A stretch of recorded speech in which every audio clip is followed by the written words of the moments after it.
Canada के Newfoundland के करीब टाइटैनिक का मलबा दिखने के लिए कई सबमरीन चर्चा में हैं। कंपनी ओशन गेट एक्सपीरियंस के संचालन में पनडुब्बी समुद्र के नीचे गोता लगाकर मलबा देखने गई थी, लेकिन लगभग 1.5 घंटे के बाद उसका संपर्क टूट गया। बचाव अभियान में जुटे लोगों का कहना है कि हर घंटे के साथ खतरा बढ़ रहा है, क्योंकि वेसल में उतनी ही ऑक्सीजन बाकी है जितनी गुरुवार रात तक चल जाए। सबमरीन में पाकिस्तानी अरबपति शहजादा दाऊद समेत 5 लोग सवार थे। अब इंटरनेशनल एजेंसी इसकी खोज में लगी है।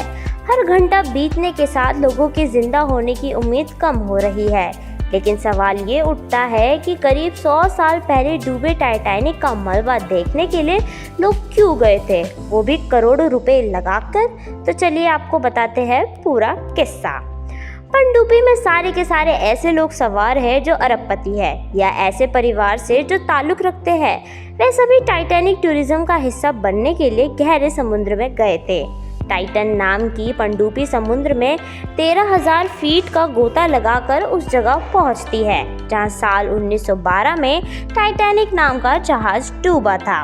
इस जहाज के बारे में माना जा रहा था कि वो अनसिंकेबल रहेगा, यानी कभी नहीं डूबेगा। खूब जोरों शोरों से इसका विज्ञापन हुआ, लेकिन अपनी पहली ही यात्रा के दौरान जहाज एक आइसबर्ग से टकराया और एक साथ 1500 से ज्यादा लोगों की जान चली गई। सालों तक टाइटैनिक के डूबने पर बात होती रही, फिर चैप्टर बंद हो गया। साल 1985 में न्यूफाउंडलैंड के तट के पास जहाज का मलबा मिला। डूबने के 70 साल बाद भी टाइटैनिक का जादू उतरा नहीं था। लोग इसकी कहानियां सुनाते, इस पर फिल्में भी बनाते और अब इसका मलबा भी चर्चाओं में आ गया है। लोग उसे एक बार देखने के लिए लाखों करोड़ रुपए देने की बात करने लगे हैं। इसी मौके को साल 2021 में ओशन गेट कंपनी ने बनाया और टाइटैनिक टूरिज्म की शुरुआत हुई। ये एक अमेरिकन कंपनी है जो रिसर्च के लिए पनडुब्बियां बनाती है।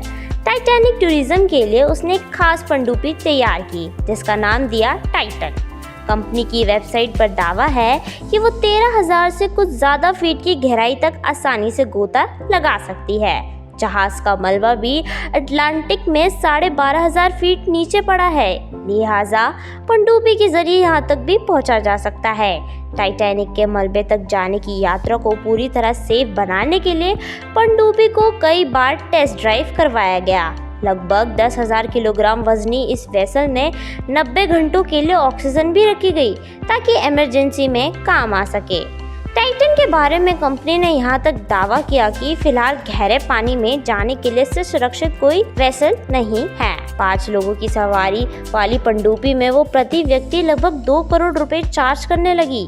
यात्रा 8 दिनों की होती है जो न्यूफाउंडलैंड से शुरू होकर वहीं खत्म होती है। समय समय पर कंपनी टाइटन के जरिए नीचे जाती और टाइटैनिक के फुटेज भी जारी करती। साल 2012 की फुटेज में समुद्र के भीतर जहाज का तिरछा कोना, एंकर चेन और कुछ बर्तन दिख रहे थे। इससे पहले वहां एक लंच मेन्यू भी था जो जहाज में पहली श्रेणी के यात्री के लिए रखा होगा। कई शेविंग किट्स और तंबाकू पीने के पाइप भी मलबे का हिस्सा रहे थे। माना जा रहा है कि मलबे में लगातार कमी आ रही है। इसकी एक वजह खुद समुद्र है। इसमें मौजूदा बैक्टीरिया लोहा को भी खा सकते हैं। इसी वजह से मलबे में लगातार छेद हो रहे हैं और वो घटता जा रहा है।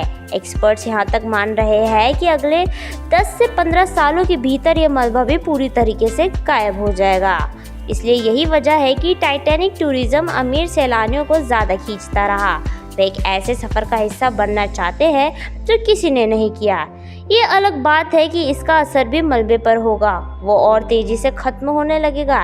इसी बात को रोकने के लिए नवंबर 2019 में यूएस की सरकार ने एक संधि पर दस्तखत किए। इसके तहत ये देश किसी भी नई कंपनी को टाइटैनिक का मलबा दिखाने के लिए लाइसेंस नहीं देंगे। लेकिन अफसोस, जो टाइटन पनडुब्बी समुद्र में गई उसका कॉन्टैक्ट अब टूट चुका है और वहाँ से लोगों के वापस आने की उम्मीद भी कम होती जा रही है।